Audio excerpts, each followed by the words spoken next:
On today's podcast, I'm going to be talking about one of the dumbest cultural mantras in sports and remind us of that the power of language and vision for the futures we want to create, and that we can choose a different path forward, but we're probably going to need different language to help lead us in the direction that we want. Welcome back to the Thermostat with Jason Barger. If you're currently on a commute, a walk, or just a micro break in your day, glad you're making time to step back, to think, and to reflect on the next steps on your journey.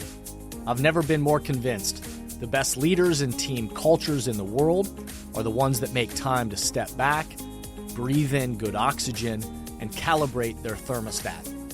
I hope today's conversation leaves you feeling grounded and inspired. Now let's dive into today's topic to engage our minds and hearts in order to authentically lead and create compelling cultures wherever we are in the world.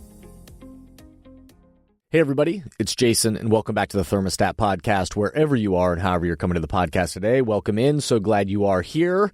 We're in season 9, over 290 episodes now. So thanks to everybody, all the listeners who keep chiming in, who keep showing up to this. If you've been with us from the very beginning, then so glad this continues to add value to your life and your work. Hope you'll keep showing up. If you're new to the podcast, welcome in. So glad you're here.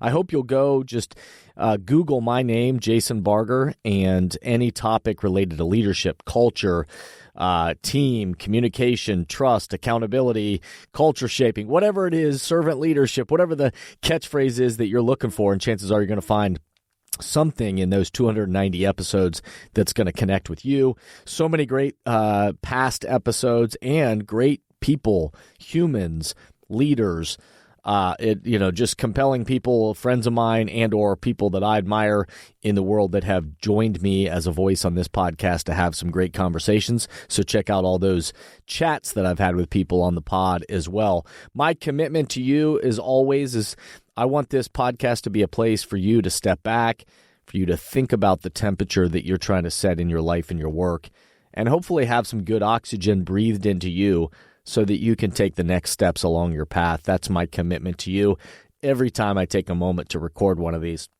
Before we dive into today's episode, if you'll do me the quick favor, if you'll rate the podcast, of course, 5 stars on whatever platform you're on. If you have the ability to leave an authentic review in your own words, that's super helpful and helps the algorithms work and helps, we live in a world too where people want to see reviews. So if you can do that, why are these messages relevant and important in a very noisy world today? In your own words, that's really helpful. And then lastly, anytime you share the podcast, whether that's on social media, whether that's your team, colleagues, friends, say, hey, let's take a listen to this episode and then let's talk about it. Those are all the ways in which this podcast spreads. Super grateful for everybody that takes a moment to do that. If you haven't subscribed already, please do so. And again, thanks for being here today. In my travels in and out of many teams and organizations across industries, many employees, when we're talking about leadership, culture, and clarity of mission, vision, and values, they often reference sports teams. They reference coaches, or they bring up stories about a compelling team that they follow, or examples of sports teams that have rallied together and built a culture that brings out the best in the team and in the people around them. And recently, this happens a lot, and recently with a bunch of executives with a company, this happened again. They referenced their favorite sports team as an example of the type of culture they hope to build within their company in the future. They referenced a cultural mantra or phrase that the sports team that they referenced was using to rally their team and their followers. I know that, by the way, as I start to record this podcast, I know that not everybody loves sports references, in company or organizational settings. But hoping if you are one of those people that doesn't love them, I hope you'll hang in for a few minutes and just hang with this, because I think the point of this is relevant. And if you are one of those people, if you are somebody that really loves sports references, then of course I think you're going to appreciate this conversation. As a former college athlete myself, I'll admit that the sports references do often connect with me. And although again, I know it's very important to have many different examples and angles to talk about leadership and culture, which I think you'll see on this podcast if you haven't picked up on that already, or if you've seen me speak or work with your team or your company, then you know that I try to use a whole lot of different examples. But for a lot of people, sports is one of those things that it's so celebrated in our culture that many people point to those as examples for them. So when this topic came up, and these executives were bringing up these examples and wanting to talk about it, it turned into a great dialogue, across their executive team about the nuts and bolts of culture shaping tenets and techniques that I often talk about, and how are they at play when sports teams are doing, coming up with these mantras and this language that they were referencing. And so I reminded them about the power that language drives behavior in culture shaping. And if we can't articulate what we're aiming to create, then any temperature will work. But if we have a particular temperature for how we want to do what we do and what we're aiming to create, then we need language to help lead us in that direction. And so this is why sports teams often have one word or a phrase or something that they put on T-shirts or banners in their locker rooms, or a saying that they kind of rally people around in their off-season workouts and drills. They're trying to get everyone looking in the same direction. If you've heard me talk about where we look is where we go, where we look our bodies will follow. They're trying to find alignment with their people and help shape the culture they desire, but in action and behavior. And if we can't describe it to one another, then we can't be surprised when it doesn't exist. And if culture is shaped by the way we think, act, and interact, as you hear me talk about quite often, that culture is always, again, it's dynamic and it's always being shaped by the way we think, act, and interact.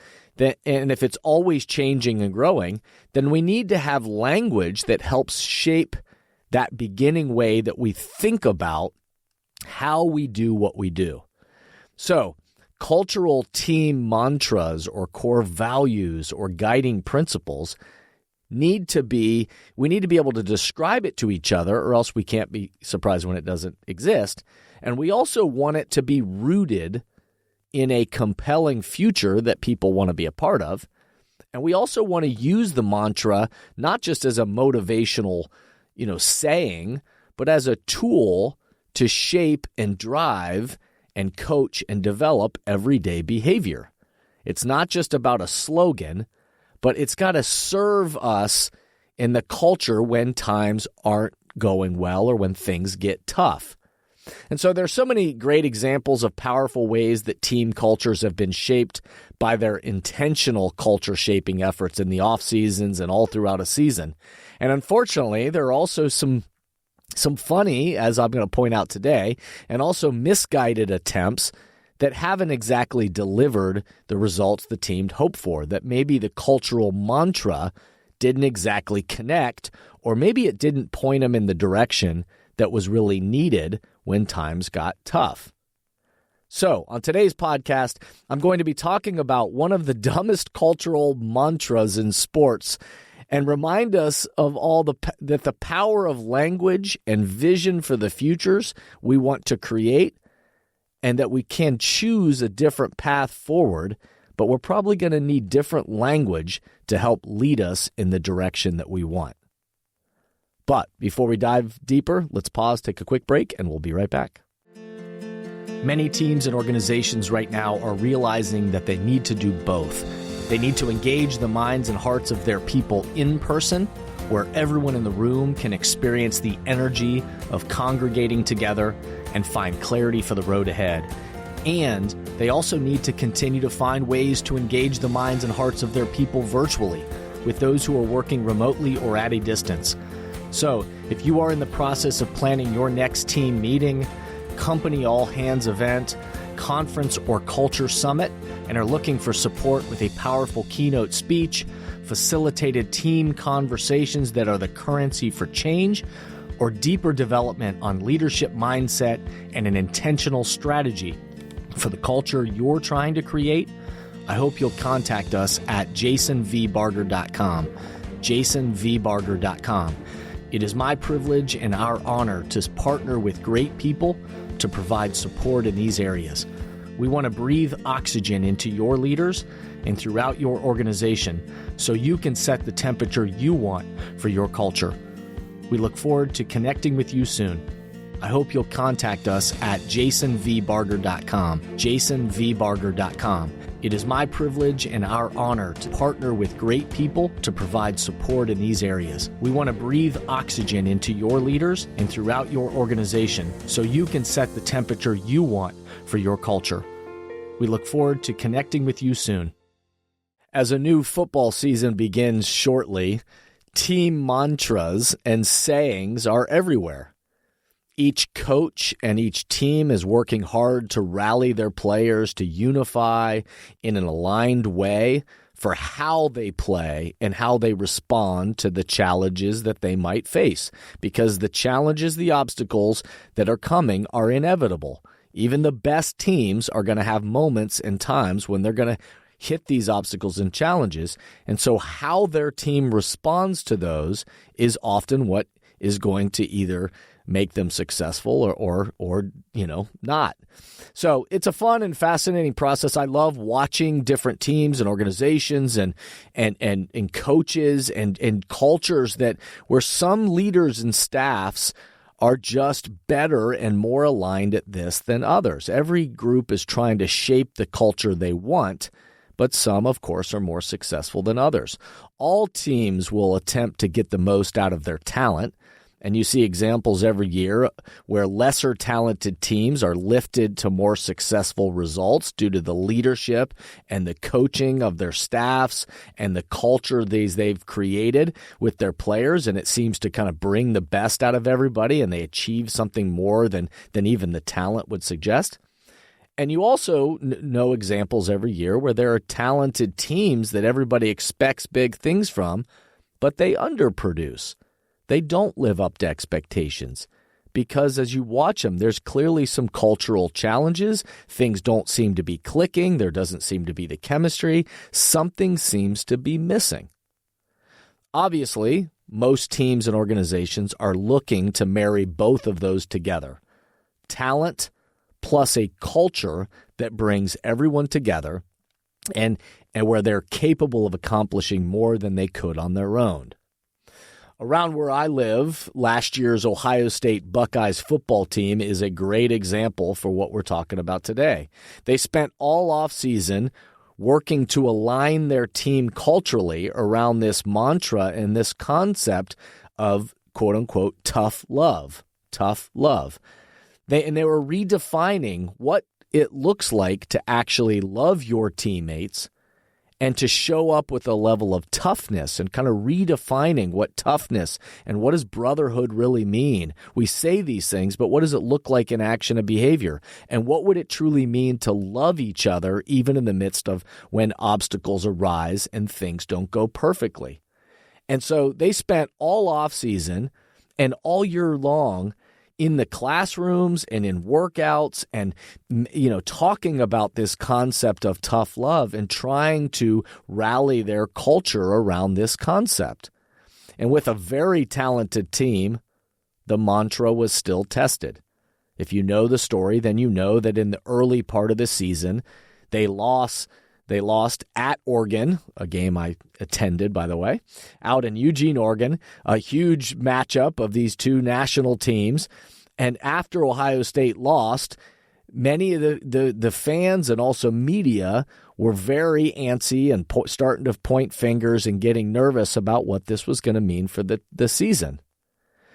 Later in the year, when they played one of the most befuddling games I can ever remember against underdog Michigan and lost in a game that they were more than 20 points favored, the voices and skeptics were loud and much of the finger pointing outside of the program began. And there was a whole lot of questions. It was the team and this culture that they had worked so hard to create. It seemingly on the outside was what are the results? And this looks like an underachieving team. But inside the walls of that culture, something happened after that loss to Michigan.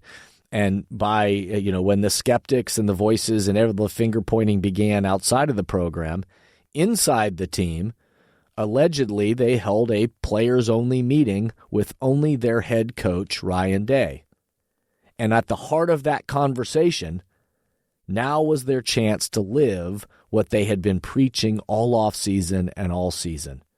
That all of a sudden this cultural mantra had become real. It wasn't just a poster on the wall. It was real. And this tough love is what they needed. Either they were going to pull apart or they were going to pull together. They chose to not point fingers, blame, complain, but instead rally together to lean into that love that they had been preaching all along, and this vision and toughness that all we can do now is go compete together, and let's go in as one united unit. And so if you know the way the story played out, in the very first year ever of a 12-team playoff system, their response led to the toughest and most convincing national championship run any team has ever had to face, and watching them win and pull together and exhibit this kind of tough love all the way to a national championship. Now, that's a great example of a cultural mantra that even in the ups and downs of a season served them and helped to lead them into, when things got tough, what's the temperature that we're going to choose to set? Now we can get to an example that's a bit more underwhelming. And the purpose of this, by the way, is not just to poke fun at a different team or staff, but instead it's an example of when the cultural language isn't rooted in anything significant and just sounds like motivational fluff. When things get tough, the wheels more easily fall off. And the cultural mantra, if it's just a poster on the wall, instead of the poster truly being in its people and been developed and trained and belief and compelling to the people inside, then it's just a poster on the wall. So this example I'm about to share is just a cautionary tale so that for the team and organization that you're coming to this pod thinking about, you're able to challenge yourself to think about whether your cultural mantra, your cultural language you use internally, is actually rooted in a compelling foundation, and whether you are linking it to action and behavior daily in coaching and developing it and intentionally helping people understand and really believe in this mantra. And is it helping you find solutions and pull together when things get tough? Or is it just a poster on the wall? And if it doesn't pass those three things, rooted in a compelling foundation, and you're not, linking it to action and behavior and coaching and developing it in that kind of belief in your people, and it doesn't really help you find solutions when things get tough and point you in the direction of what responses you're looking for, then chances are it might just be a poster on the wall. So the example I'm going to use as what I'm referring to, in my opinion, the dumbest cultural mantra in sports that I've heard recently, comes from last year's New York Jets football team. Their rallying cultural mantra that was on their walls, preached by their coaches, and printed on their T-shirts, the cultural mantra that they had for this team was, all gas, no brakes. I'll say it again. This was their cultural mantra. All gas, no brakes. And this was their rallying cry in all their meetings, on their walls, on the T-shirts. They would talk it around and they'd look at each other and they'd say to each other, all gas, no brakes, all gas, no brakes. And it was this big motivational thing that we were going to be a team that had all gas, no brakes. And again, I'm not trying to be mean here, but in my opinion, this cultural mantra is the dumbest thing ever to me. And I could first start about the fact that the logic itself doesn't make any sense even for the game of football. You literally can't play football with all gas, no brakes. Between every play, there is a break And on every single play, you need to be able to change speed, direction, angles. If you play literally just the game of football with all gas, no brakes, you will be a disaster. And so all of a sudden, the cultural mantra doesn't make sense even for football, let alone for anything else that if you're wanting it to be compelling and mean something to your people, it just doesn't pass the sniff test, in my opinion. All gas, no brakes doesn't make sense for football, but it also doesn't make sense for any other areas of life. Try operating your marriage with all gas, no brakes. Go into it, and if everything's high octane and going to be all gas and no brakes, let me tell you that will probably lead to a crash, and that will that will lead to a divorce.